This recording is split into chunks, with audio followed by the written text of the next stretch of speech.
ഇവിടെ ശരിക്കും പറഞ്ഞാൽ ആ ഒരു ബോഡി ടച്ചിങ്ങിന് ഇനീഷ്യേറ്റ് ചെയ്തത് ആരാണ്? അനുമോളാണ്. അതിൻ്റെ ഇൻറ്റൻഷൻ പ്രശ്നമാണ്.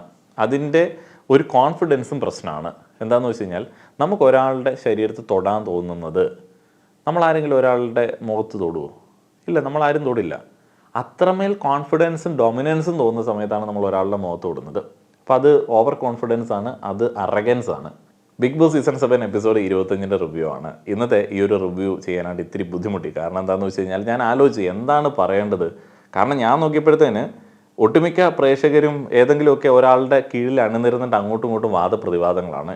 എനിക്കാണെങ്കിൽ ഈ പറയുന്ന എല്ലാ ആൾക്കാരോടും പരമ പുച്ഛവും ഇവരുടെ ഒരു ഗെയിം എന്തൊരു ഗെയിമാണെന്നുള്ള തോന്നലുണ്ടായി. അത് കഴിഞ്ഞിട്ട് ഞാൻ വിചാരിച്ചു ഇനിയിപ്പോൾ എനിക്ക് ഗെയിം അറിയാത്തതുകൊണ്ടാണോ. പിന്നെ ഞാൻ രണ്ടും കൽപ്പിച്ചിട്ട് എൻ്റെ ചില വ്യൂ പോയിന്റുകൾ പറയുകയാണ്. ഇതിനകത്ത് അനിമോൾ ഫാൻസ് ഉണ്ട്, ജിസേൽ ഫാൻസ് ഉണ്ട്, അതേപോലെ തന്നെ അനീഷ്. അയ്യോ, അനീഷയ്ക്ക് എവിടെ കാണുന്നില്ലല്ലോ.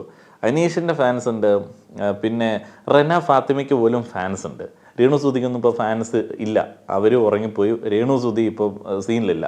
രേണു സുധി മറ്റേ തിരക്കുള്ള ജീവിതത്തിൽ നിന്നിട്ട് ഒരു ഇടവേള എടുത്തിട്ട് വന്ന് വിശ്രമിക്കുന്ന ഒരു പാവം കലാകാരിയാണ്. പുള്ളിക്കാരി അവിടെ എവിടെയെങ്കിലും ഇരുന്നോട്ടെ.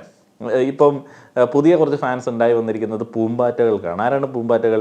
അതിൽ നിന്ന് പറയും പൂമ്പാറ്റ ഗുണ്ട പരിപാടിയൊക്കെ കാണിച്ചിട്ട് അവർ നെവിനെ ഈ പുറത്തേക്ക് വിടാൻ വേണ്ടിയുള്ള പരിപാടികൾക്ക് ഫ്യൂലിട്ട് കൊടുത്തു. പൂമ്പാറ്റകൾക്ക് ചക്ക വീണ മുതലെത്തു എന്ന് പറഞ്ഞതുപോലെ നെവിനെ പുറത്തേക്ക് വിടാനായിട്ട് പറ്റി. ആ ഒരു ആർജവം അവർ കാണിച്ചു എന്നുള്ളത് നമ്മൾ എടുത്ത് പറയേണ്ടത് തന്നെയാണ്.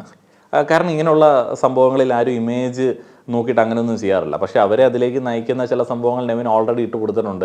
എന്താണ്? ഒന്ന്, ഇവർ LGBTQ കമ്മ്യൂണിറ്റിയെ റെപ്രസെൻറ്റ് ചെയ്യുന്നില്ല, എപ്പോഴും അവരവിടെ പൊളിറ്റിക്സ് പറയുന്നില്ല എന്നുള്ള ഒരു സംഭവം നെവിൻ മുന്നേയും പറഞ്ഞിട്ടുണ്ട്, ഇന്നും പറഞ്ഞു. പക്ഷേ ഇത് പോകാനായിട്ട് തീരുമാനത്തിന് ശേഷമാണ് കേട്ടോ നെവിൻ പറഞ്ഞത്. അതേപോലെ തന്നെ ഇവർക്ക് തീരെ ഇഷ്ടപ്പെടാത്ത ഒരു സംഗതി, ഇവരെ തമ്മിൽ പിരിക്കുമെന്ന് നെവിൻ പറഞ്ഞു. അവർ പ്രൊവോക്കേഷനിൽ അന്നൊക്കെ വീണു പോയതാണ്. അന്ന് വീണുപോയി വീക്ക്നെസ് ഒക്കെ കാണിച്ച ആൾക്കാരാണ് ഇന്ന് അതിൻ്റെ പേരിൽ കിട്ടിയ ഒരു അവസരത്തിൽ നെവിനെ പുറത്തേക്ക് വിടാൻ വേണ്ടി ഇങ്ങനെ പറഞ്ഞുകൊണ്ടിരിക്കുന്നത്. നല്ല ഗെയിമൊക്കെയാണ്. നെവിൻ പുറത്ത് പോയി എന്ന് വിചാരിക്കുക, നാളെ തൊട്ട് നമ്മൾ എന്ത് ഗെയിം കളിക്കും? പ്രത്യേകിച്ച് ഒരു ഗെയിമും കളിക്കാനായിട്ടൊന്നുമില്ല. അപ്പോൾ ഇവരൊരു ഗെയിമേഴ്സ് എന്നുള്ള രീതിയിൽ നമുക്ക് കാറ്റഗറൈസ് ചെയ്യാനായിട്ടൊന്നും ആയിട്ടില്ല. അവർ ഇങ്ങനെ ഒരു കാര്യം ചെയ്തു. നോറ സംസാരിച്ചു. നോറ ഒരു ക്യൂട്ടിയാണ്, ആളുകൾക്കൊക്കെ ഇഷ്ടമാണ്. അതുകൊണ്ട് നോറ സംസാരിച്ചപ്പോൾ കുറേയധികം ആളുകൾക്ക് വലിയ ഇഷ്ടമൊക്കെ ആയി. അവർക്ക് ഗെയിമിൽ ഒരു ഫോക്കസ് ഒന്നും ഇല്ലാത്തതുകൊണ്ട് നമുക്ക് അതിനകത്ത് വലിയ സംഭവമൊന്നും എനിക്ക് പേഴ്സണലി തോന്നിയിട്ടില്ല. ഇനിയിപ്പോൾ ജിസേലിനെ കുറിച്ചിട്ട് പറയുകയാണെന്നുണ്ടെങ്കിൽ ജിസേൽ നല്ല ഒന്നാം തരം ഒരു മാനിപ്പുലേറ്ററാണ്. ഈ ജിസേലിൻ്റെ ഫാനായിട്ടിരിക്കുന്ന ആൾക്കാർ മനസ്സിലാക്കേണ്ടത്, ജിസേൽ ഗെയിമിൽ ആരെങ്കിലും മാനിപ്പുലേറ്റ് ചെയ്യുന്നതോ പ്രൊവോക്ക് ചെയ്യുന്നതോ ഒന്നും നമുക്ക് പ്രശ്നമുള്ളൊരു സംഗതിയല്ല. പക്ഷേ ജിസേൽ ആ ഒരു ടോട്ടൽ ഗെയിമിൻ്റെ ഫോർമാറ്റ് അല്ലെങ്കിൽ അവിടെയുള്ള ആളുകളുടെ ഗെയിം പ്ലേ അല്ലെങ്കിൽ പ്രേക്ഷകരുടെ ആ ഒരു വിധി നിർണ്ണയം അതിനെയൊക്കെ സ്വാധീനിക്കുന്ന തരത്തിലേക്കുള്ള പൊട്ടനാക്കൽ പരിപാടികളുണ്ട്. എന്ന് വെച്ച് കഴിഞ്ഞാൽ ജിസേൽ ചെയ്യുന്നതാണ് ഗെയിം, ജിസേൽ പറയുന്നതാണ് ശരി എന്നൊക്കെയുള്ള രീതിയിൽ ഭയങ്കര മാനിപ്പുലേഷൻ ഉണ്ട്. ജിസേൽ എല്ലാ കാര്യങ്ങളും പറയുന്ന സമയത്ത് പ്രേക്ഷകർ കേൾക്കുന്നുണ്ട് എന്ന് തോന്നിക്കഴിഞ്ഞാൽ കയ്യിൽ നിന്നിട്ടിട്ട് പറയും. അതുപോലെ വീക്കെൻഡ് എപ്പിസോഡുകളിൽ ലാലേട്ടനോട് പറയുന്നത് ഒരു ക്യൂട്ട്നെസ് മെഡിക്കലാണെന്നുണ്ടെങ്കിൽ അവിടെ ആവശ്യമുള്ള ആണുങ്ങളുടെ അടുത്ത് വേറെ ഒരു രീതിയിലാണ് പെരുമാറുന്നത്, പെണ്ണുങ്ങളുടെ അടുത്ത് വേറെ ഒരു രീതിയിലാണ് പെരുമാറുന്നത്, അനുമോളുടെ അടുത്ത് വേറെ ഒരു രീതിയിലാണ് പെരുമാറുന്നത്. കറക്റ്റായിട്ട് സ്ക്രിപ്റ്റഡ് ആയിട്ടുള്ള ഡയലോഗുകളെ ജിസേൽ പുറത്ത് പറയത്തുള്ളൂ. സ്ക്രിപ്റ്റഡ് ആയിട്ടുള്ള ഡയലോഗുകളാണ് പ്രേക്ഷകരോട് കമ്മ്യൂണിക്കേറ്റ് ചെയ്യുന്നത്. അതിലൊരു നെഗറ്റീവ് പോലും വരാതിരിക്കാൻ വേണ്ടിയുള്ള സൂക്ഷ്മമുള്ള ശ്രദ്ധ നമുക്ക് എല്ലായിടത്തും കാണാനായിട്ട് പറ്റും. അത് കുറച്ച് കഴിയുമ്പോഴത്തേനും നമ്മളിങ്ങനെ നല്ല സീരിയസ് ആയിട്ട് കേട്ടുകൊണ്ടിരുന്നു കഴിഞ്ഞാൽ നമുക്കെന്തോ നാടക ഡയലോഗ് പ്രസൻറ്റ് ചെയ്യുന്ന പോലെ തോന്നും. ജിസേൽ ഒട്ടും നാച്ചുറലായിട്ടല്ല സംസാരിക്കുന്നത്. അങ്ങനെ നാച്ചുറലായിട്ട് സംസാരിക്കാത്ത സ്ക്രിപ്റ്റഡായിട്ട് സംസാരിക്കുന്ന ഒരാളെ എനിക്ക് പേഴ്സണലി അങ്ങനെ അക്സെപ്റ്റ് ചെയ്യാനായിട്ടൊന്നും പറ്റാറില്ല. അതേപോലെ തന്നെ ജിസേലിൻ്റെ ഒരു ഗുഡ് പ്ലേ എന്ന് എനിക്ക് തോന്നിയത്, ഗെയിമിൽ ഗുഡ് പ്ലേ, പക്ഷേ പേഴ്സണലി എനിക്ക് വലിയ താല്പര്യമൊന്നുമില്ല. ഗുഡ് പ്ലേ എന്ന് എനിക്ക് തോന്നിയത് അവിടെയുള്ള ശരിക്കും പറഞ്ഞാൽ ഒരു ഗെയിമിൽ ഏറ്റവും ടോപ്പ് പെർഫോമിങ് ആവേണ്ട മെയിൽ കണ്ടസ്റ്റൻസിനെ പറ്റിച്ച് ഒരു സൈഡിൽ ഒതുക്കുക എന്നുള്ളതാണ്. അത് നല്ലൊരു ഗെയിമായിപ്പോയി. അവർ തിരിച്ചു വരാൻ പറ്റാത്ത രീതിയിലേക്ക് അടിച്ചമർത്തപ്പെട്ടു പോയി. അതിൽ ഈ അനുമോൾക്കും ജിസേലിനും ഒക്കെ വലിയൊരു പങ്കുണ്ട്. ഇനിയിപ്പോൾ അനുമോളുടെ കാര്യം പറയുകയാണെന്നുണ്ടെങ്കിൽ അനുമോൾക്ക് ഇപ്പോൾ കാര്യമായിട്ട് തന്നെ ഫാൻസൊക്കെ ഉണ്ടല്ലോ. അവർ തന്നെ ചില ദിവസങ്ങളിൽ ഇങ്ങനെ ഭീഷണിപ്പെടുത്താറൊക്കെ ഉണ്ട്. അനുമോളെ കുറിച്ചിട്ട് പറയുകയാണെന്നുണ്ടെങ്കിൽ ആക്ച്വലി ആ പുള്ളിക്കാരി ഞാനൊരു ഗെയിമറായിട്ട് തന്നെ കാണുന്നില്ല. അനുമോൾ ബിഗ് ബോസ് ഹൗസിലേക്ക് വലിയ പ്രതീക്ഷയോടെ വന്നു. മറ്റേ ചാട്ടവാർ എടുത്ത് തല്ലിച്ചിരിപ്പിക്കുന്ന ഒരു പരിപാടിയിൽ പങ്കെടുത്തിട്ടാണല്ലോ അനുമോൾ ഇങ്ങോട്ടേക്ക് വരുന്നത്. അവിടെ അനുമോളൊരു അനുമോളാണ്, ഒരു ഡുണ്ട് മോളാണ്. എല്ലാവരും ഭയങ്കരമായിട്ട് പാമ്പറൊക്കെ ചെയ്ത് ഉള്ള സീൻസൊക്കെയാണ് അവിടുത്തെ വളരെ അഗ്രസീവായിട്ടുള്ള ചില എപ്പിസോഡുകളിൽ ഞാൻ കണ്ടിട്ടുള്ളത്. അവിടെ അനുമോൾ ഒന്നും അറിയാത്ത, എനിക്കൊന്നും മനസ്സിലാവുന്നില്ല, അയ്യോ ഞാനൊരു സ്ലോ ട്യൂബ്ലൈറ്റ് തന്നെ എന്നുള്ള രീതിയിൽ നിന്നിരുന്ന ഒരു വ്യക്തിയാണ്. ഇവിടേക്ക് വന്ന സമയത്ത് അനുമോൾക്ക് ഏറ്റവും കിട്ടിയ അടി എന്നാന്ന് വെച്ച് കഴിഞ്ഞാൽ അനിമോളെ ഇങ്ങടേക്ക് വന്ന് കൂടെ നിർത്തിയിരുന്ന ആളുകൾ ഉണ്ടായിരുന്ന ഷോ പോലെ അല്ല ഇവിടെ അങ്ങടേക്ക് പോയി ആളുകളെ ആദ്യം തന്നെ ചേർത്ത് നിർത്തിയ ജിസേലായിരുന്നു ഉണ്ടായിരുന്നത്. അതേപോലെ തന്നെ അനിമോളുടെ ഗെയിം എന്തായിരുന്നു? അനിമോളുടെ ഗെയിം എന്ന് പറയുന്നത് മേക്കപ്പ് ഗെയിമാണ്. ആ മേക്കപ്പ് ഗെയിം എങ്ങനെയാണ് ഒരു ഗെയിം ആവുന്നത്? ബിഗ് ബോസിൻ്റെ റൂള് ബ്രേക്ക് ചെയ്ത് ചോദ്യം ചെയ്യാൻ വേണ്ടി പോയ അനിമോളുടെ ഗെയിമാണോ ഈ സീസൺ 7 ഗെയിം? അല്ല. അനിമോൾക്ക് മേക്കപ്പ് കിട്ടിയില്ല, ജിസേലിന് മേക്കപ്പ് കിട്ടി. ജിസേൽ നല്ല രീതിയിൽ മേക്കപ്പ് ഒക്കെ ഇട്ട് നടക്കുന്നുണ്ട്, അനിമോൾക്ക് നടക്കാനായിട്ട് പറ്റണില്ല. ജിസേൽ മേക്കപ്പ് ഇട്ടതുകൊണ്ടാണോ അല്ലെങ്കിൽ ആളുകളോട് അങ്ങോട്ട് പോയി വർത്താനം പറയുന്നതുകൊണ്ടാണോ എല്ലാവരും ജിസേലിൻ്റെ കൂടെയുണ്ട്. ജിസേൽ പറയുന്ന ആളുകൾ വിശ്വസിക്കുന്നു. അനിമോൾക്ക് നല്ലൊരു ഒരു ഒരു രീതിയിൽ അനിമോളെ അവിടെ പ്രസൻറ്റ് ചെയ്യാനായിട്ട് പറ്റിയില്ല. ഈ ഒരു ചെറിയ അസൂയയുടെ ഒരു ഗെയിമാണ് ആദ്യം മുതലുള്ളത്. അതിനകത്ത് ഗെയിമൊന്നും ഇല്ലെന്നേ. ഇപ്പം റൂള് ബ്രേക്ക് ചെയ്ത് ചോദ്യം ചെയ്യാൻ വേണ്ടി അനിമോൾ പോകുന്ന സമയത്ത് അനിമോൾ എത്ര റൂൾ ബ്രേക്ക് ചെയ്യുന്നുണ്ട്? അനിമോൾ ഇന്നലത്തെ ദിവസം ഹൗസിൽ ഡ്യൂട്ടി ചെയ്തിട്ടുണ്ടോ? അനിമോൾ ഏതെങ്കിലും ഒരു ക്യാപ്റ്റനെ അംഗീകരിക്കുന്ന ഏതെങ്കിലും ഒരു സീൻ കണ്ടിട്ടുണ്ടോ? ഏതെങ്കിലും ഒരു ഗെയിമിൽ അനിമോൾ ആ ഒരു ഗെയിമിൻ്റെ രീതികൾക്കനുസരിച്ചിട്ട് ആരെങ്കിലും പറയുന്നത് കേട്ടിട്ട് എന്തെങ്കിലുമൊക്കെ പെർഫോം ചെയ്യുന്നത് നമ്മൾ കണ്ടിട്ടുണ്ടോ? അപ്പോൾ റൂൾ ബ്രേക്ക് ചെയ്യുന്ന കാര്യത്തിലൊക്കെ ചോദ്യം ചെയ്യാൻ പറ്റുന്ന രീതിയിലേക്കുള്ള ഒരു ഗെയിം സ്റ്റാറ്റസ് അനിമോൾക്ക് നിലവിൽ അവിടെ ഇല്ല. അവിടെ ജിസേലിൻ്റെ പ്രിവിലേജുകളെ ചോദ്യം ചെയ്യുക എന്നുള്ളത് മാത്രമാണ് അനിമോൾ അവിടെ ചെയ്യുന്നത്. അവിടെ ജിസേൽ എന്നുള്ള ഗെയിമറല്ല അനിമോൾ കാണുന്നത്. ഹൗസിലെ ഒരു ഹീറോയിൻ, തനിക്ക് മുകളിൽ നിൽക്കുന്ന ഒരാൾ എന്നുള്ള രീതിയിൽ മാത്രമേ കാണുന്നുള്ളൂ. ഇപ്പോൾ ജിസേലിന് മേക്കപ്പ് ഇട്ടി അനിമോൾക്ക് മേക്കപ്പ് ഇട്ട് കഴിഞ്ഞാൽ നാളെ തൊട്ട് ചിലപ്പോൾ അനിമോൾക്ക് ഗെയിം ഉണ്ടാവില്ല. അതേപോലെ തന്നെ അനിമോൾ കിച്ചണിൽ നിന്നിട്ടാണ് ഇപ്പോൾ ആകെ ഒരു ഗെയിം കളിക്കുന്നത്.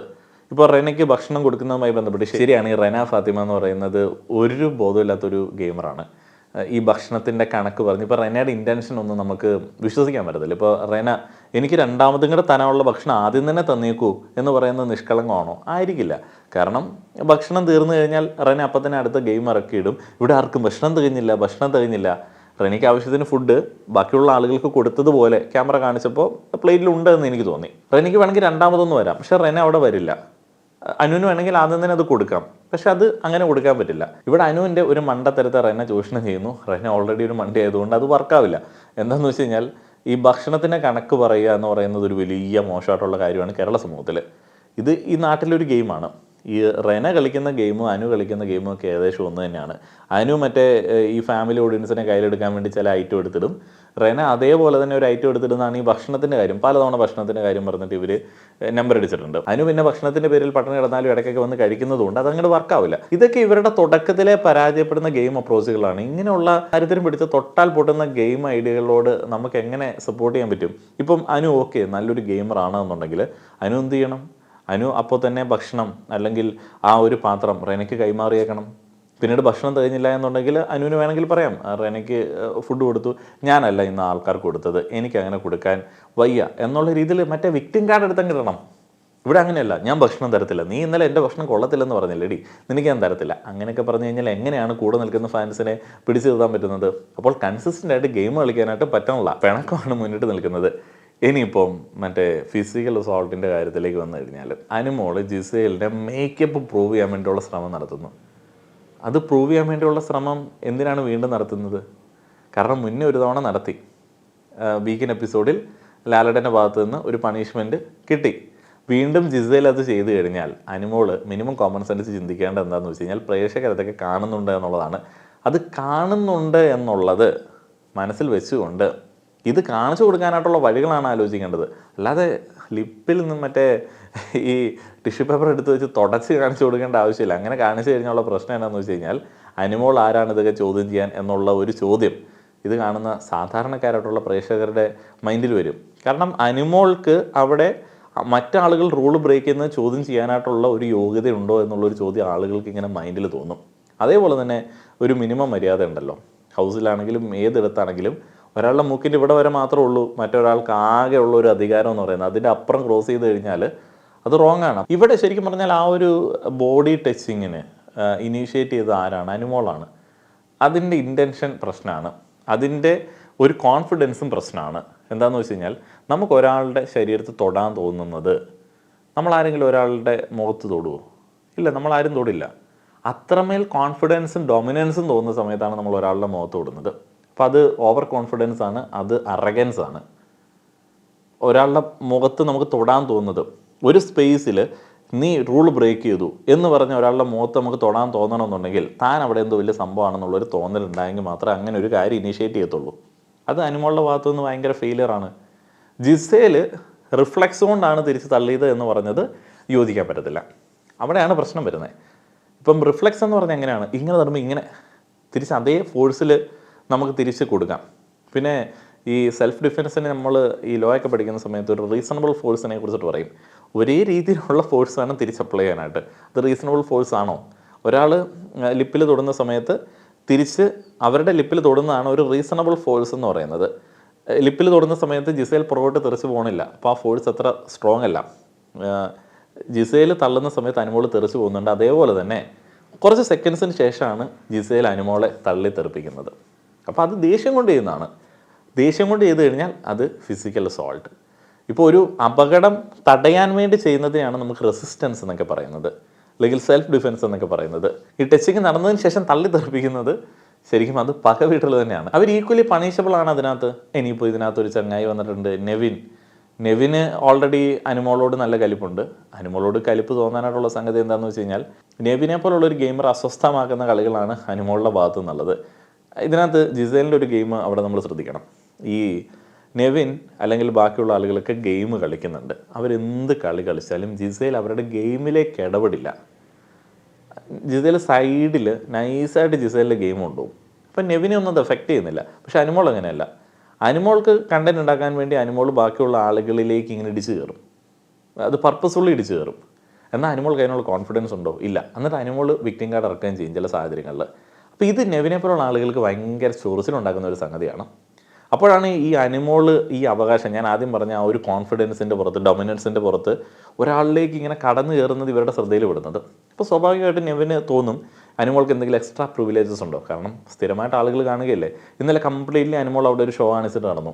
അപ്പോൾ അവിടെയാണ് ഈ നെവിൻ്റെ വെല്ലുവിളി വരുന്നത്. പക്ഷേ ഈ വെല്ലുവിളി ഇത്തിരി ഓവറല്ലേ എന്ന് വെച്ച് കഴിഞ്ഞാൽ ഓവറാണ്. ബിഗ് ബോസിനെ ചലഞ്ച് ചെയ്യുന്നതാണ് അതിനകത്ത് ഏറ്റവും പ്രശ്നകരമായിട്ടുള്ളൊരു സംഗതി.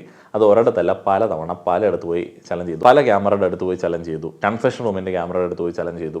അങ്ങനെയൊക്കെ ചെയ്ത സമയത്ത് ബിഗ് ബോസിനോട് ഒരു ഗെയിം കളിക്കാനായിട്ടുള്ളൊരു അവസരം ചിലപ്പോൾ കിട്ടും. ഇതൊരു ഗെയിമായിട്ടും അല്ല എന്നുണ്ടെങ്കിൽ ഒരു പാഠം പഠിപ്പിക്കാനായിട്ടും അല്ലെങ്കിൽ കംപ്ലീറ്റ് ക്വിറ്റ് ചെയ്ത് പോട്ടെ എന്നുള്ളൊരു മൈൻഡിലും അവർക്ക് ചെയ്യാം. നമുക്ക് ഏതൊരു സാധ്യതയും നോക്കിക്കാണാം. അവിടെയാണ് ശരിക്കും പറഞ്ഞാൽ ആദില നൂറ ഒരു പ്ലേ കളിച്ചത്. ആദില നൂറ ഒരു പ്ലേ കളിച്ചത് ശരിക്കും പറഞ്ഞാൽ അനുമോൾ ഒരു ഗെയിം കളിച്ചതിന് സപ്പോർട്ട് ആയിട്ടൊന്നുമല്ല. അവർക്ക് വീണ് കിട്ടിയ ഒരു അവസരമാണ്. കാരണം അവർക്ക് നെവിൻ്റെ ഒരു എക്സിസ്റ്റൻസ് അവിടെ ഉണ്ടെങ്കിൽ ഭയങ്കര പാടാണ്. കാരണം അവരുടെ ആ ഒരു ഐഡൻറ്റിറ്റി, അവരുടെ എക്സിസ്റ്റൻസിനെ ചോദ്യം ചെയ്യുന്ന, അവരുടെ ബോണ്ടിനെ ചോദ്യം ചെയ്യുന്ന ഒരേ ഒരു കണ്ടസ്റ്റൻ്റ് അവിടെയുള്ളൂ. കാരണം ബാക്കിയുള്ള ആളുകൾക്ക് പേടിയാണ്. കാരണം ഇവർ മറ്റേ ഒരു മൈനോറിറ്റി കമ്മ്യൂണിറ്റിയാണ്. അതേപോലെ തന്നെ ഇത്തിരി ഇവരൊക്കെ ചോദ്യം ചെയ്ത് കഴിഞ്ഞാൽ നമ്മുടെ കയ്യിൽ നിൽക്കാത്തൊരു സംഗതിയാണ്. അപ്പോൾ അതുകൊണ്ട് നെവിനെ പുറത്തടിക്കാൻ വേണ്ടിയുള്ളൊരു കാര്യത്തിൽ അവർക്കതൊരു വലിയ അവസരമായി. അവരൊരു ദേഷ്യം എടുത്ത് പുറത്തേക്ക് ഇട്ടു. പിന്നീട് അവർക്ക് നല്ല കലിപ്പുള്ള ടീമാണ് അക്ബർ. അപ്പോൾ അക്ബറിൻ്റെ അടുത്ത് ഇവർ ഈ കളി കറക്റ്റായിട്ട് തന്നെ എടുത്തിടും. അപ്പോൾ ഇതാണ്. അപ്പോൾ അവിടെ നമ്മളുടെ അനുമോൾ എന്താണ് ചെയ്തുകൊണ്ടിരുന്നത്? അനുമോൾ പേടിച്ച് പണ്ടാരടങ്ങിപ്പോയി. അനുമോളുടെ കിളി പോയി. അനുമോൾ വിചാരിച്ചത് എന്നാന്ന് വെച്ചാൽ ഇമേജ് കോൺഷ്യസ് ആണല്ലോ. ഈ ആളുകൾ ജിസേലിനെ വെറുത്ത് തന്നെ എടുത്തുകൊണ്ട് നടക്കണമെന്നുള്ളതാണല്ലോ അനുവിൻ്റെ ഒരു ഇത്. അപ്പോൾ ഈ കളികൾക്കിടയിൽ ആളുകൾ വെറുക്കുന്ന ഒരു കളി വന്നപ്പോൾ അനു കയ്യിൽ പോയി. അനു ആകെ മൊത്തത്തിൽ ഇല്ലാണ്ടായിപ്പോയി. കാരണം അനു വിചാരിച്ച എല്ലാ ആൾക്കാരും ഇനി തനിക്കെതിരെ തിരിയും. നെവിൻ പോയി, നെവിനെ എല്ലാവർക്കും ഇഷ്ടമാണ്, അപ്പോൾ തന്നെ ഇനി ആർക്കും ഇഷ്ടപ്പെടില്ല. അപ്പോൾ ഈ ഗെയിമിനെ കുറിച്ചിട്ടൊരു ഫോക്കസ് ഉള്ള ഒരു വ്യക്തിയാണോ അനു? അല്ല. അനുവിന് ഇങ്ങനെയുള്ള അൺപ്ലസൻ്റ് ആയിട്ടുള്ള സിറ്റുവേഷൻ ഹാൻഡിൽ ചെയ്യാനായിട്ട് താല്പര്യമില്ല. അത് പ്രതീക്ഷിക്കുന്ന പോലുമില്ല. അപ്പോൾ ഗെയിമിൽ പ്രത്യേകിച്ച് ഫോക്കസും കാര്യങ്ങളൊന്നുമില്ല. വെറുതെ ഇങ്ങനെ അടിച്ച് പിടിക്കുകയാണ്. വേണമെന്നുണ്ടെങ്കിൽ നമുക്ക് അനു ഒറിജിനൽ ആണെന്ന് പറയാം. ഒറിജിനാലിറ്റിയുടെ ഗെയിം പിടിക്കുകയാണെന്നുണ്ടെങ്കിൽ ഓക്കെ. അപ്പോഴാണ് ആദില നൂറ് ഓടി വിജയശ്രീ ലാളിതരായിട്ട് ഓടി വന്നിട്ട് പറയുകയാണ്, ഇത് ഞങ്ങളുടെ വിജയമാണ്, നിൻ്റെ വിജയമല്ല, ഞങ്ങളുടെ വിജയമാണ്, ഞങ്ങൾ ഏറ്റെടുത്തോളാം.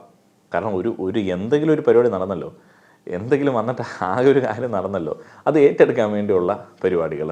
അപ്പോഴത്തേനും കുറച്ച് കോൺഫിഡൻസ് ആയി, കാര്യങ്ങളൊക്കെ ആയി.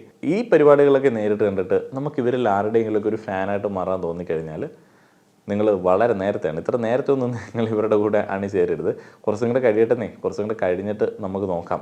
എന്നാലേ നമുക്ക് ഇതിൻ്റെ ഒരു ഐഡിയ മനസ്സിലാകത്തുള്ളൂ. കാരണം ഇവർക്ക് ആർക്കും ഗെയിമൊന്നുമില്ല. ഇവർ വന്ന ആ ഒരു സിറ്റുവേഷനിൽ തന്നെ നിൽക്കുകയാണ്. ആഗ്രഹമുണ്ട്, പല ആളുകൾക്കും ഗെയിം കളിക്കണമെന്ന് ആഗ്രഹമുണ്ട്, പല ആളുകളും ആത്മാർത്ഥമായിട്ട് ശ്രമിക്കുന്നുണ്ട്. പക്ഷേ ഇവർക്കൊരു കൺഫ്യൂഷനുണ്ട്.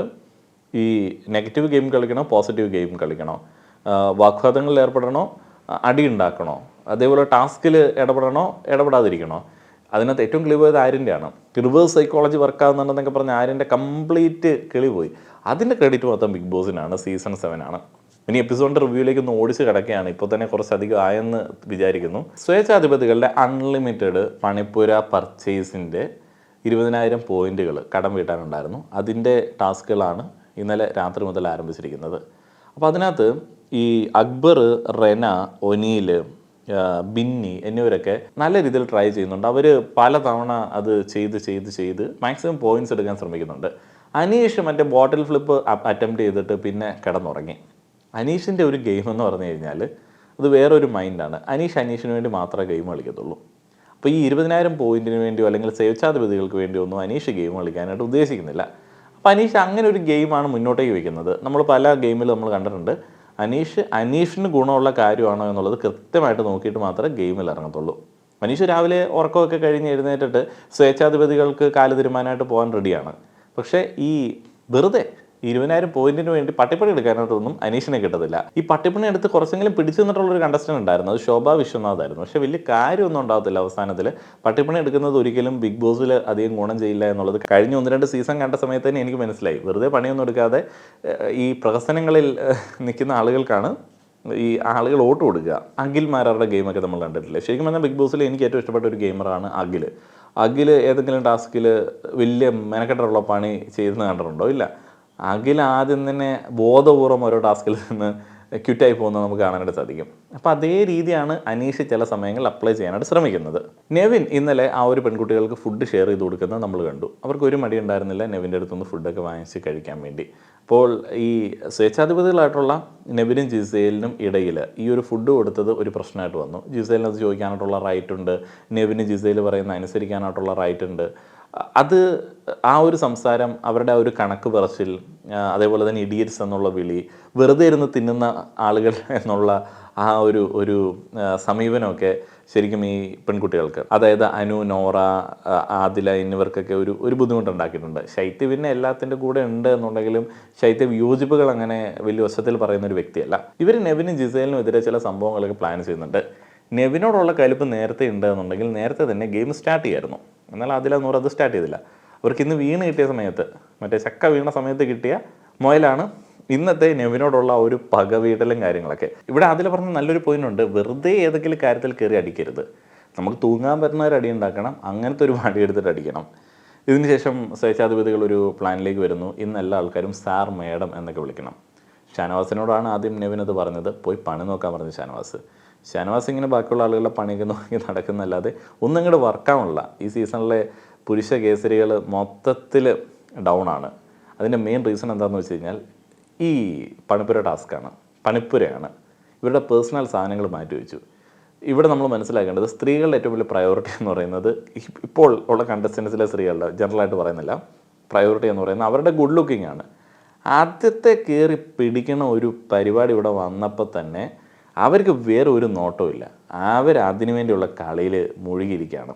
അതിൽ ഷാനവാസുണ്ടോ, അക്ബറുണ്ടോ, അപ്പാനുണ്ടോ ഒന്നും അവർ നോക്കുന്നില്ല. എത്രയും പെട്ടെന്ന് തങ്ങളുടെ തുണിമണി സാധനങ്ങൾ വാങ്ങിച്ചെടുക്കുക എന്നുള്ളതാണ് ഇവർ നോക്കുന്നത്. അപ്പോൾ ആ ഒരു ഗെയിമിൽ പോകുന്നതാണ്. അവിടെയാണ് ഈ കലിപ്പ് നിൽക്കുന്നത്. അല്ലെങ്കിൽ ഈ സാധനം മാറ്റി വെച്ചിട്ടില്ല എന്നുണ്ടെങ്കിൽ ഉറപ്പായിട്ടും പതിവ് സീസണുകളിലേതുപോലെ പുരുഷന്മാർ ഡോമിനേറ്റ് ചെയ്ത് മുന്നോട്ടേക്ക് പോയേനെ. ഇതാ മേക്കപ്പുമായി ബന്ധപ്പെട്ട് അതിൻ്റെ ഫൗണ്ടേഷനിൽ കിടക്കുന്ന സംഭവങ്ങളാണ്. ഇതിനുശേഷം കിച്ചണിൽ ഒരു അലമ്പ്, കിച്ചണിൽ നിന്ന് മാറില്ല. അപ്പോൾ കിച്ചണിൽ ഒരു അലമ്പ് എന്താണെന്ന് വെച്ച് കഴിഞ്ഞാൽ, അത് അവരുടെ ഭാഗത്ത് ന്യായമുണ്ട്. അവർ സ്വേച്ഛാധിപതികളാണ്, അവരത് ഏൺ ചെയ്തതാണ്. അവർക്ക് ബർഗർ ഉണ്ട് കഴിക്കാനായിട്ട്. അപ്പം ബാക്കിയുള്ള ഫുഡ് നിങ്ങൾ കുക്ക് ചെയ്ത് കഴിച്ചോളൂ. അത് അവർ കളിയാക്കിയുള്ള രീതിയിൽ തന്നെ പറഞ്ഞു സ്വേച്ഛാധിപതികളാണ്, അതൊക്കെ അക്സെപ്റ്റ് ചെയ്യണം, അതൊക്കെ അവർ സ്പിരിറ്റിലെടുക്കണം. അനീഷൊക്കെ കളിക്കുന്നുണ്ടല്ലേ, അപ്പോഴത്തേക്ക് അനുമോൾ അത് ഉള്ളിൽ കൊണ്ടു, ഞങ്ങളിതൊന്നും കാണാതെ കിടക്കുന്ന ആളുകളല്ല, നിങ്ങളിത് കണ്ടിട്ടില്ല, അതുകൊണ്ടാണെന്നൊക്കെ പറഞ്ഞിട്ട് ചുമ്മാ ഒരുമാതിരി ചീപ്പ് പരിപാടി. അവിടെയാണ് വീണ്ടും അനുമോൾക്ക് പ്രൊവോക്ക് ആവണത്. എങ്ങനെയാണ് പ്രൊവോക്ക് ആവണത്? ജിസേലിൻ്റെ ആറ്റിറ്റ്യൂഡിൽ അവിടെ നിന്നിട്ട് ഈ കാര്യങ്ങൾ പറയുന്ന സമയത്ത് കാണിച്ചു തരട്ടെ, നീ റൂൾ ബ്രേക്ക് ചെയ്തില്ലേ, ലിപ്സ്റ്റിക് ഇട്ടല്ലേ എന്ന് പറഞ്ഞിട്ട് ആ ഒരു പേപ്പർ എടുത്തിട്ട് മറ്റേ മുഖത്ത് ഇത് ഒപ്പിയെടുക്കാൻ വേണ്ടി പോണത്. അപ്പോൾ അതിൽ അനുമോൾ ആരോപിക്കുന്നത് റെനയുടെ പേഴ്സണൽ സാധനങ്ങൾ യൂസ് ചെയ്തു എന്നുള്ളതാണ്. ഇതൊക്കെ ചോദിക്കാനായിട്ടുള്ള സിസ്റ്റം അവിടെ ഉണ്ട്. അവരിത് ചോദിക്കുന്നില്ല എന്നുണ്ടെങ്കിൽ അതിനകത്ത് എന്തെങ്കിലും ഉണ്ട്, അത് വേറൊരു ഗെയിമാണെന്ന് വിചാരിക്കുക. അത് അനുമോൾക്ക് മാത്രം പ്രശ്നമാവുന്നതും അത് അനുമോൾ ഡയറക്റ്റ് ഇടപെടേണ്ടി വരുന്ന രീതിയിലേക്ക് വരുന്നതും അനുമോളുടെ പ്ലാനിങ് ഇല്ലായ്മയാണ്. ബാക്കിയുള്ള എല്ലാ ആളുകൾക്കും ഇത് എഫക്റ്റ് ചെയ്യേണ്ടതാണ്. എന്നാൽ അവരിലേക്ക് ഈ ഒരു പ്രശ്നം എത്തുന്നില്ല എന്നുണ്ടെങ്കിൽ അവരിലേക്ക് എത്തിക്കാൻ വേണ്ടിയാണ് ശ്രമിക്കേണ്ടത്. അതിന് ഇഷ്ടംപോലെ വേദികളുണ്ട്, നോമിനേഷനുണ്ട്, ഗെയിമിൻ്റെ വേറെ പറയുന്ന വേദികളുണ്ട്, അവിടെയൊക്കെ എടുത്തടിക്കാം. പക്ഷേ ഇത് അങ്ങനെയല്ല, ഡയറക്റ്റ് മോത്തടിക്കാൻ പോകുമ്പോഴാണ് ഈ പ്രശ്നം വരുന്നത്. വടിയെടുത്തടിക്കുക, തൂങ്ങാൻ പറ്റുന്ന വടിയെടുത്തടിക്കുക എന്ന് പറയുന്ന സമയത്ത് കൈയുമായിട്ട് പോയിട്ടുള്ള അനുമോളെ നമ്പി എങ്ങനെയാണ് അനുമോളുടെ ടീമിലുള്ള ആളുകൾക്ക് നിൽക്കാൻ പറ്റുന്നത്? ശരിക്കും പറഞ്ഞാൽ ഈ ഒരു സിറ്റുവേഷനിൽ അവിടെ ആകെ ഉണ്ടായിരുന്നത് ഷാനവാസും നെവിനൊക്കെയാണ്. അപ്പോൾ ഷാനവാസ് കൃത്യമായിട്ടുള്ള ഒരു സ്റ്റാൻഡ് പറഞ്ഞു. എന്തൊക്കെയാണെന്ന് പറഞ്ഞാലും ഈ ശരീരത്തിലേക്ക് കടന്നുള്ള കാര്യം ശരിയല്ല. അപ്പോൾ ഷാനവാസ് കൃത്യമായിട്ട് ആ ഒരു കാര്യം അവിടെ പറയുന്നുണ്ട്. നെവിൻ അപ്പോൾ റൈസ് ആവുന്നു, നെവിൻ അവിടെ കിടന്ന് ഈ അനുമോളുടെ ഷോയാണ്, അങ്ങനെയാണ് ഇങ്ങനെയാണെന്നൊക്കെ പറയുന്നു, അനുമോളുടെ പ്രിവിലേജ് ഉണ്ടോ, അനുമോൾക്ക് ഭയങ്കരമായിട്ട് ഫേവർ ചെയ്യുന്നുണ്ടോ ബിഗ് ബോസ് എന്നൊക്കെ പറഞ്ഞിട്ടുള്ള ഓവറായിട്ടുള്ള സംസാരം അങ്ങോട്ട് ആരംഭിച്ചു. ഇത് പിന്നെ ബാക്കിയുള്ള ആളുകളിലേക്ക് എത്തുന്നു. നമ്മുടെ ബാക്കി ടീമൊന്നും അവിടെ ഏരിയയിലില്ല.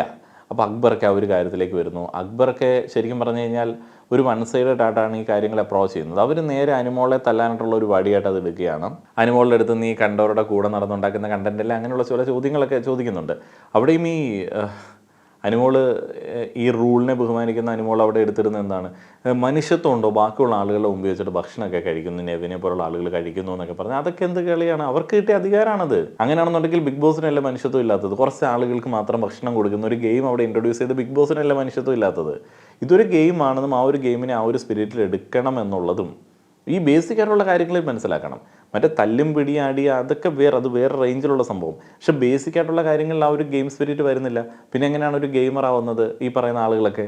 ഇവിടെയാണ് മറ്റൊരു കോമഡി എനിക്ക് ഫീൽ ചെയ്തത്. അപ്പാനി റിപ്പോർട്ടിങ്, ബിഗ് ബോസ് ഇവിടെ വൻ വിഷയം ഉണ്ടായിരിക്കുന്നു. ക്രൂരമായിട്ട് അനുമോൾ ജിസേലിൻ്റെ ചുണ്ടിൽ എന്തോ ചെയ്തിരിക്കുന്നു എന്ന് പറഞ്ഞിട്ട് റിപ്പോർട്ട് ചെയ്യുകയാണ് ക്രൂരമായിട്ട്. എവിടുന്നാണ് ഈ ക്രൂരത അപ്പാനിക്ക് മനസ്സിലായത്? അതും പ്രത്യേകിച്ച് നേരിട്ട് മനസ്സിലാക്കിയൊന്നുമില്ല. അതിനുശേഷം അനുമോൾ ഇങ്ങനെ അപ്പാനിക്ക് കാണിച്ചു കൊടുക്കുന്നു, ഇങ്ങനെയാണ് ചെയ്തത്. അപ്പോൾ അപ്പാനി ഇങ്ങനെയാണോ?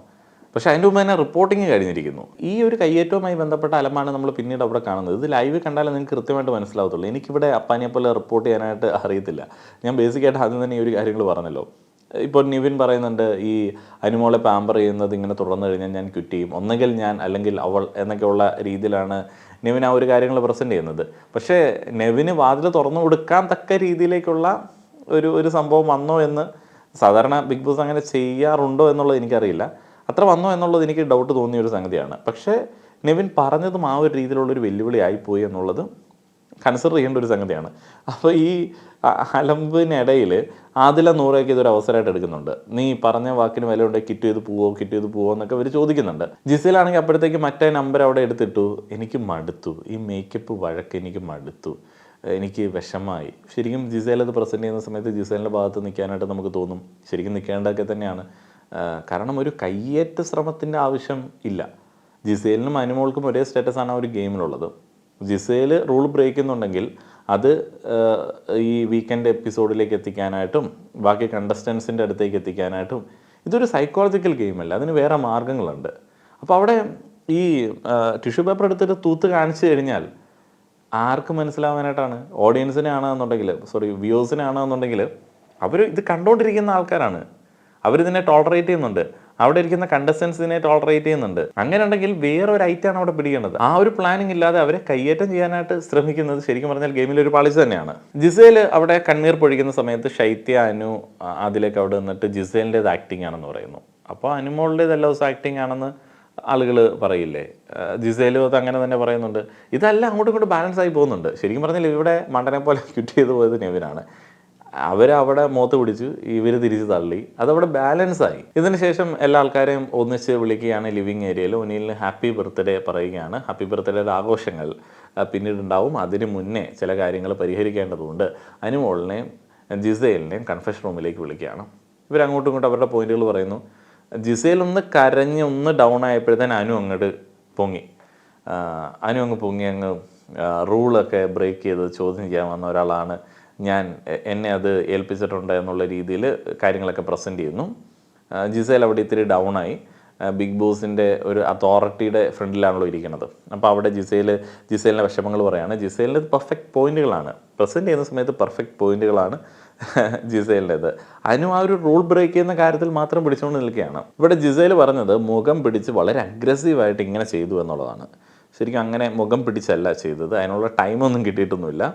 രണ്ടുപേരുടെയും ഭാഗത്ത് തെറ്റുണ്ട് എന്നുള്ളത് ബിഗ് ബോസ് പറയുന്നു. വീക്കെൻഡ് എപ്പിസോഡിൽ ലാലേട്ടൻ വരുമ്പോൾ ഇതിനൊരു തീരുമാനം ഉണ്ടാക്കാം എന്നുള്ള രീതിയിലും പറയുന്നു. അതുവരെ വെയിറ്റ് ചെയ്യണമെന്ന് പറയുന്നു. അതിന് അവിടെ സോറി പറയാനായിട്ട് ശ്രമിക്കുന്നുണ്ട്. ജിസേലിന് ആ ഒരു സോറി അവിടെ വെച്ച് വേണ്ട, എല്ലാ ആളുകളുടെയും മുമ്പിൽ വെച്ചിട്ട് വേണം സോറി. അപ്പോൾ അതിന് പറയുന്നത് ഇത് ആളുകളൊക്കെ ഉണ്ടല്ലോ, പ്രേക്ഷകരുണ്ടല്ലോ, ക്യാമറ ഉണ്ടല്ലോ, അല്ല ഹൗസ് മേറ്റ്സിൻ്റെ മുമ്പിൽ വെച്ചിട്ട് സോറി പറയണം എന്നുള്ളതാണ് ജിസേലിൻ്റെ വാദം.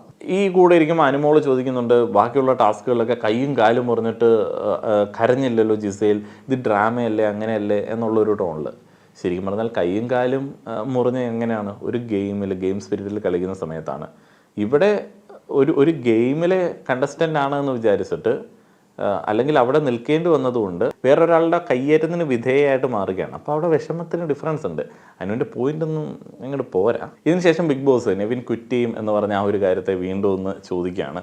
ഇവരുടെ അടിയും നെവിൻ്റെ ക്വിറ്റിങ്ങും തമ്മിൽ എന്താണ് ബന്ധം എന്നുള്ള രീതിയിൽ ചോദിക്കുന്നു. അപ്പം നെവിൻ പറയുന്നു, അനുമോൾക്കൊരു പ്രത്യേകത ഉള്ളതുപോലെ പെരുമാറുന്നു, അതേപോലെ സ്വേച്ഛാധിപതികളായിട്ടുള്ള ആളുകളെ അനുമോൾ കൺസിഡർ ചെയ്തില്ല, ബഹുമാനിച്ചിട്ടില്ല, പവേഴ്സിനെ മൈൻഡ് ചെയ്യുന്നില്ല, അതേപോലെ തന്നെ ടിഷ്യൂ എടുത്തിട്ട് മുഖം തൂത്തു മറ്റേ ഈ ജിസേലിൻ്റെ. അപ്പോൾ ബിഗ് ബോസ് ചോദിക്കുന്നു, കിറ്റ് ചെയ്യുന്നു എന്ന് പറയുന്ന തീരുമാനത്തിൽ ഉറച്ചു നിൽക്കുന്നുണ്ടോ എന്നുള്ളത്. അപ്പോഴത്തേനും അവിടുന്ന് ആദ്യം 100 അങ്ങ് തുടങ്ങി. മറ്റേ ആണാണെങ്കിൽ ക്വിറ്റ് ചെയ്യട, നട്ടെല്ലുണ്ടെങ്കിൽ ക്വിറ്റ് ചെയ്യട, എന്തൊരു തൊലിഞ്ഞ വർത്താനാണ്. മറ്റേ ജെൻഡർ കാർഡ് എന്നൊക്കെ പറഞ്ഞു കഴിഞ്ഞാൽ അതാണ്. ശരിക്കും പറഞ്ഞാൽ കഴിവില്ലാത്ത പെണ്ണുങ്ങളുടെ ഒരു ജെൻഡർ കാർഡ് ഇറക്കൽ കളിയാണത്. ഇത്ര കഴിവില്ലാത്ത കൂട്ടങ്ങളെ എനിക്ക് കണ്ണിന് പിടിക്കത്തില്ല. ഒരു കഴിവില്ലാത്ത സ്ത്രീകൾ ആണാണെങ്കിൽ ഇറങ്ങിപ്പോടാ. അപ്പോൾ ഈ പറയുന്ന ഇവറ്റങ്ങൾ ലെസ്ബിയൻ ആണെങ്കിൽ ഇറങ്ങിപ്പോടി എന്നൊക്കെ കേട്ടുകൊണ്ടിരിക്കുമോ? ഇല്ല. ഓരോ ആളുകളുടെയും ജെൻഡർ ഐഡൻറ്റിറ്റിയെ ചോദ്യം ചെയ്യുന്നത് അത് ഏത് മൈനോറിറ്റിയുടെ ഭാഗത്ത് നിന്നിട്ടാണെന്ന് പറഞ്ഞാലും തോന്നിയാസാണ്. അപ്പോൾ അത് ആ വൃത്തിയുടെ കളിയാണ്. ഒരാളുടെ ജെൻഡർ ഐഡൻറ്റിറ്റിയൊക്കെ ചോദ്യം ചെയ്ത് അയാളെ പ്രൊവോക്ക് ചെയ്തിട്ട് അയാൾ അവിടെ നിന്ന് ക്വിറ്റ് ചെയ്ത് പോകുന്നതൊന്നും വലിയ അഭിമാനമായിട്ടൊന്നും കരുതേണ്ട സംഗതിയൊന്നുമല്ല.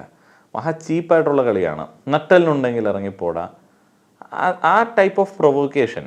അതും ഒരു ജെൻഡർ മൈനോറിറ്റിയെ റെപ്രസെൻ്റ് ചെയ്ത് വരുന്നു. ഞങ്ങൾ ഒത്തിരി കഷ്ടപ്പെട്ടിട്ടുണ്ട്, ഞങ്ങൾ വയ്യാത്ത കുട്ടികളാണ്, ഞങ്ങൾ അങ്ങനെയാണ്, ഞങ്ങളെ ഫാമിലി പോലും സപ്പോർട്ടില്ല എന്നൊക്കെ പറഞ്ഞു വരുന്ന ആളുകൾ ശരിക്കും നിങ്ങളൊരു സോഷ്യൽ മെസ്സേജ് കൊടുക്കുക എന്നുള്ളൊരു ഉദ്ദേശം നിങ്ങളിൽ ബലമേൽപ്പിച്ചിട്ടുണ്ട്.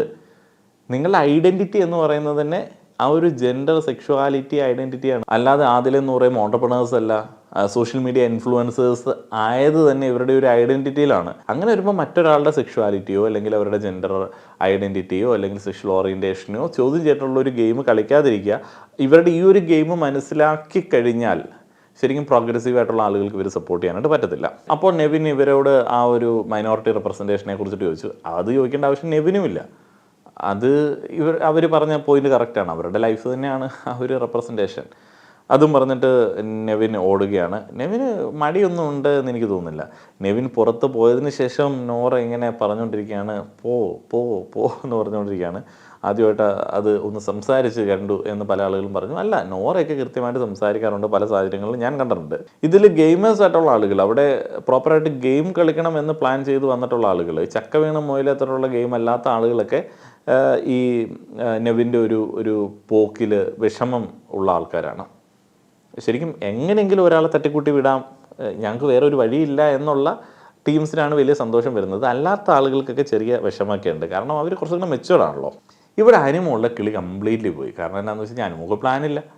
അപ്പോൾ അനുമോൾ വിചാരിച്ച് എൻ്റെ പേരിൽ ഇങ്ങനെ ഒരു ഒരു ക്വിറ്റായിട്ട് ഒരാൾ പോകുന്നു, എല്ലാവരും എനിക്കെതിരെ തിരിയും. അപ്പോൾ ഇവരെ സപ്പോർട്ട് ചെയ്യാനായിട്ട് ആദിലെ 100 കൂടെയുണ്ട്. ഇതിന് ശേഷം ഞാൻ പറഞ്ഞ സംഭവമൊക്കെ ഉണ്ടായിരുന്നുള്ളൂ. ഇനി ഒത്തിരി ഡീറ്റെയിലിങ്ങിലേക്ക് പോയി കഴിഞ്ഞാൽ വീഡിയോയുടെ നീളം അങ്ങോട്ട് വല്ലാണ്ട് കൂടി പോകും. അതുപോലെ വലിയ സംഭവമൊന്നും ഉണ്ടായിരുന്നില്ല. നിങ്ങൾ ലൈവൊക്കെ കണ്ടു കാണുമെന്ന് ഞാൻ വിചാരിക്കുകയാണ്. ഇതുമായി ബന്ധപ്പെട്ട അലമ്പുകളും കാര്യങ്ങളൊക്കെ ഉള്ളൂ. അപ്പോൾ ഇതിൻ്റെ ക്രെഡിറ്റ് എടുക്കാൻ വേണ്ടിയുള്ള ഒരു ചർച്ചയിലാണ് അവർ. അതിലെന്ന് പറയുമ്പോൾ ഭയങ്കര ഹാപ്പിയായി, കാരണം ഒരാൾ പോയി, അവരെ കൊണ്ട് അത്രയെങ്കിലും പറ്റി. അപ്പോൾ രേണു സുധി ഒരു സൈഡ് ക്യാരക്ടറായിട്ട് ഇന്ന് ഒരിടത്ത് പ്രത്യക്ഷപ്പെട്ടു എന്നുള്ളത് അക്ബർ പറഞ്ഞ കേട്ടല്ലോ. അപ്പോൾ രേണു ഒക്കെ ഒരു സൈഡിലായി പോയ ഒരു ടീമാണ്. പിന്നെ അക്ബറിനോട് നല്ല കലിപ്പ് ഇവർക്കുണ്ട്. ഇനിയിപ്പോൾ അവരുടെ അടുത്ത ടാർഗറ്റ് അക്ബർ ആയിക്കഴിഞ്ഞാൽ ഒരു ഗെയിം വഴി അക്ബറിനെ പുറത്തേക്ക് വിടാൻ പറ്റിക്കഴിഞ്ഞാൽ മിടുക്കി പൂമ്പാറ്റകൾ എന്ന് നമുക്ക് വിളിക്കാം. അല്ല എന്നുണ്ടെങ്കിൽ പൂമ്പാറ്റ ഗുണ്ടാത്തരം എന്ന് വിളിക്കേണ്ടി വരും. അനുമോളും അതേപോലെ തന്നെ ആദില, നൂറ, അങ്ങനെയുള്ള ആൾക്കാരും ശൈത്യയൊക്കെ കൂടെ ഉള്ള ഒരു പരിപാടിയാണ്. ഈ ടീംസിൻ്റെ പരിപാടി നമുക്ക് അധികം കണ്ടുകൊണ്ടിരിക്കാനായിട്ട് പറ്റില്ല. പിന്നെ ഏറ്റവും പറയേണ്ടത് അവിടെയുള്ള പുരുഷ കേസരികളെ കുറിച്ചിട്ടാണ്. അതുങ്ങളുടെ ഒരു കഷ്ടപ്പാട്. ഈ മേക്കപ്പ് ഗെയിം ബിഗ് ബോസ് ഇറക്കിയതുകൊണ്ടാണ് ഇവർക്കൊരു വിലയില്ലാണ്ടായിപ്പോയത്. എന്തൊക്കെയാണെങ്കിലും 7ൻ്റെ പണി തന്നെയാണ് മൊത്തത്തിൽ എല്ലാ ആളുകളും കിട്ടിക്കൊണ്ടിരിക്കുന്നത്. ഇതൊരു ഗെയിമാണ്, ഇതൊരു ടൈപ്പ് ഓഫ് ഗെയിമാണ്. പക്ഷേ ഈ ഒരു ഗെയിമിൽ നമ്മൾക്ക് ഒരിക്കലും ഒരു മണ്ടത്തരം പറ്റരുത്. ഇതിലേതെങ്കിലും ഒരാളുടെ ഫാനായി പോയി കഴിഞ്ഞാൽ നിങ്ങളുടെ ക്വാളിറ്റി എത്രത്തോളം ലോ ആണ് എന്നങ്ങ് വിചാരിച്ചോളുക. കാരണം അത്ര നല്ല പേഴ്സണാലിറ്റി ഉള്ള ടീംസൊന്നുമില്ല. നമുക്കൊന്നും ഇവരിൽ നിന്ന് എടുക്കാനില്ല. അത്രയധികം ദാരിദ്ര്യാവസ്ഥയിൽ നിന്നിട്ടുള്ള ഒരു ഗെയിമാണ്. ഒന്നുമില്ല. ഒരു ഒരു ഒരു സ്ട്രാറ്റജിക്കൽ പ്ലാനിങ്ങോ അല്ലെങ്കിൽ ഒരു ഒരു ഒരു ബുദ്ധിക്ഷമതയോ അല്ലെങ്കിൽ എന്തെങ്കിലും ഒരു പ്രസൻറ്റേഷൻ സ്കിൽസോ ഒന്നുമില്ല. ഇപ്പോൾ ഈവൻ ഞാൻ ഇവരെയൊക്കെ വെച്ച് നോക്കുമ്പോഴത്തേന് ജാസ്മിനെയൊക്കെ വല്ലാതെ റെസ്പെക്റ്റ് ചെയ്യുന്നു കേട്ടോ. കാരണം ഈ അനുമോള് ജിസേലിനൊക്കെ എല്ലാവരും പൊക്കി അടിക്കുമെന്നുണ്ടെങ്കിലും ശരിക്കും പറഞ്ഞാൽ ഗെയിമറായിട്ട് എനിക്ക് ഫീൽ ചെയ്തത് ഒരു സീറോയിൽ നിന്ന് ഒരു സ്ക്രാച്ചിൽ നിന്നൊരു ഗെയിമറായിട്ട് വന്ന ഒരാളായിട്ട് എനിക്ക് തോന്നുന്നത് ജാസ്മിനാണ്. കാരണം അത്രയധികം കോർണർ ചെയ്ത് ഇതൊക്കെ എന്ത് ഇഷ്യൂ, ഇതിലും വലിയ ഇഷ്യൂവിലൊക്കെ ആളുകൾ കോർണർ ചെയ്ത് നിന്നിട്ടും ഒരു പേഴ്സണൽ ഗ്രഡ്ജ് ഇല്ലാതെ കളിച്ചു ജാസ്മിൻ. കളി മുന്നോട്ട് പോകുന്ന സമയത്തും അത്രത്തോളം ആളുകൾ അറ്റാക്ക് ചെയ്തിട്ടുണ്ടെങ്കിലും നാളെ അവർ ചിരിച്ചുകൊണ്ട് വരുന്ന സമയത്ത് അവരോട് വളരെ സ്നേഹത്തോടെ പെരുമാറാനായിട്ടുള്ള ഒരു നിഷ്കളങ്കതയൊക്കെ അന്ന് ജാസ്മിൻ ഉണ്ടായിരുന്നു. ആ ഒരു ഗെയിം നല്ല ഗെയിമായിരുന്നു. അത് ഇങ്ങനെ അൺഫെയർ ആയിട്ടുള്ള പരിപാടികളിൽ കൂടെ പോയൊരു ഗെയിമല്ല. പക്ഷേ നമ്മുടെ പ്രേക്ഷകർക്ക് അങ്ങനെയുള്ള ഗെയിമേഴ്സിന് ആവശ്യമൊന്നുമില്ല.